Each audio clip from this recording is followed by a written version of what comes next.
Hello, this is the Peoria Skunk Creek Trail Improvement Team. Uh,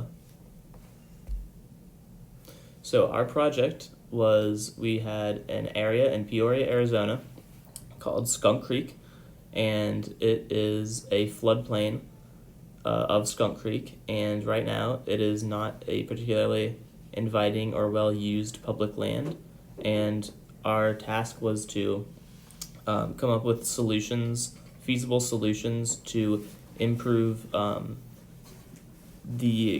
improve the area and attract more people from the community to use it. So for our study, we needed to identify the problems, define the dimensions, and ideate realistic solutions. So our stakeholders for this project were the people of Peoria, who are actually going to be using this trail and the floodplain in general, the businesses of Peoria around Skunk Creek who would be affected by increased or decreased flow of people, and potentially opportunities to partner with them, and the Maricopa County Flood Control District, who controls what we can and cannot do in the floodplain itself. Our community partners are Scott White, who is a real estate developer for the city of Peoria. He's our main contact point from the city.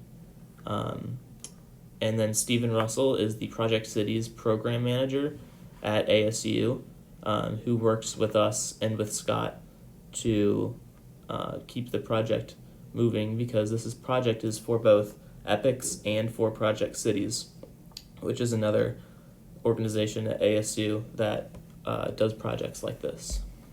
So during our time walking the actual Skunk Creek Trail, we identified several main problem areas. The first problem area that we identified was connectivity. What we noticed is that the trail was inaccessible and hidden for a lot of points except for the very end and for the very start at the Rio Vista Community Center. What we noticed is that there were even paths that were man-made, that were worn down because people use it, even though it's not an official path. Another problem with the connectivity aspect is that there are two sides of the floodplain that aren't connected. And if we connect those two sides, there will be access to both the P83 district and also several sports complexes that the residents can go to. So some of the solutions that we came up with were adding more access points around the neighborhood, P83, and the rec center, so that people can more easily access the trail and get to where they need to. And another solution that we came up with was maybe having increased trails that maybe people could go down into the actual floodplain and walk across, or we can make a bridge. We just want to be able to connect those two sides. The second problem area we identified was that it's not very aesthetic and it's pretty uninviting. There's a lot of overgrown vegetation around the trail, and it's not very nice to look at most of the time.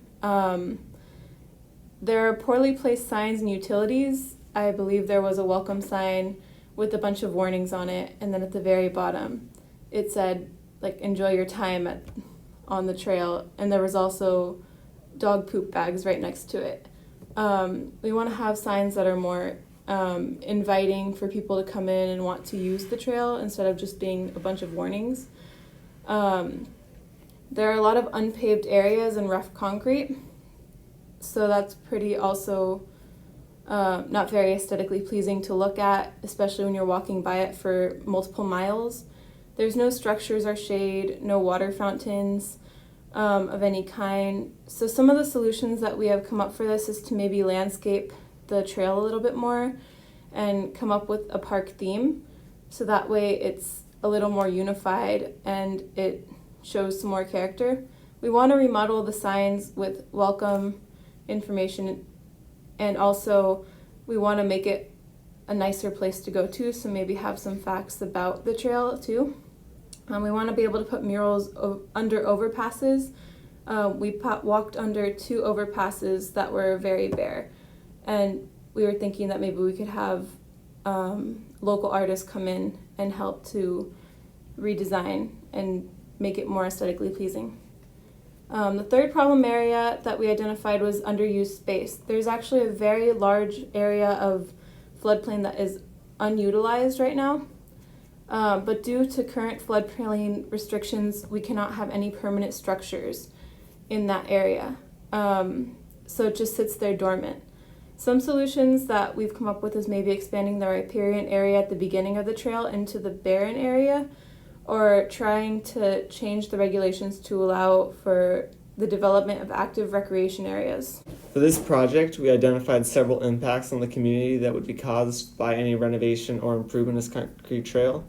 This improved connecting the residential areas around the trail with P83 Sports Complex, as well as the Rio Vista Community Center, and even farther, creating more enjoyable open space in the form of passive and active recreation.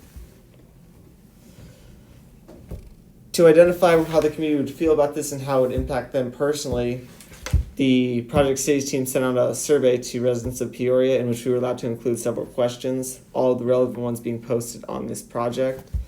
The first one being how far the residents would be willing to travel via different modes of transportation, such as walking or running, biking, rollerblading, or skateboarding. As you can clearly see, the average person would travel between a half mile to a full mile to get to any kind of recreation. This includes a large portion of the neighborhoods around the Skunk Creek Trail area, which would be able to go to the trail to enjoy these recreation sites.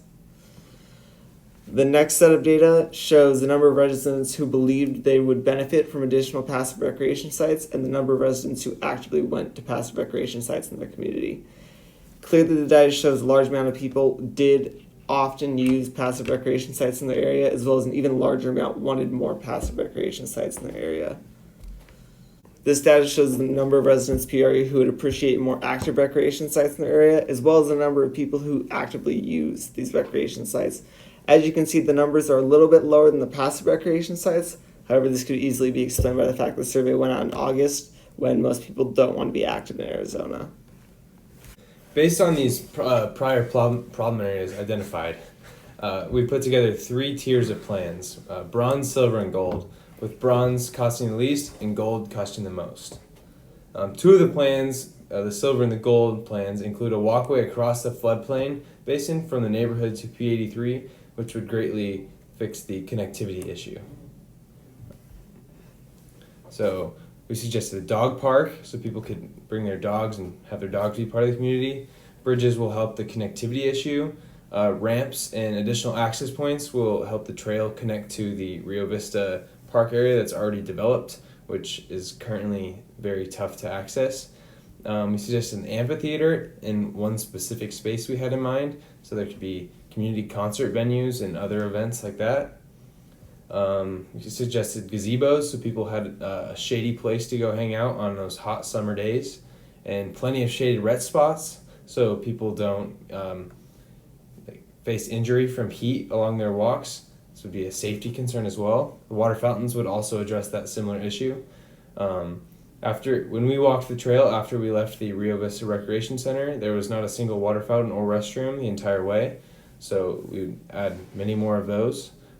We would add basketball courts to give some of the children in the area and possibly young adults more area for active recreation. We suggested throwing hammock posts in the riparian area, which would be more of a passive type of recreation. People could go hang out and feel like they are part of the nature. We'd add more welcome and information signs to make people feel more comfortable along the trail, as well as gateway treatments to really let someone know they're entering the Skunk Creek area. Right now, it is unclear when you enter Skunk Creek. It's not a grand opening.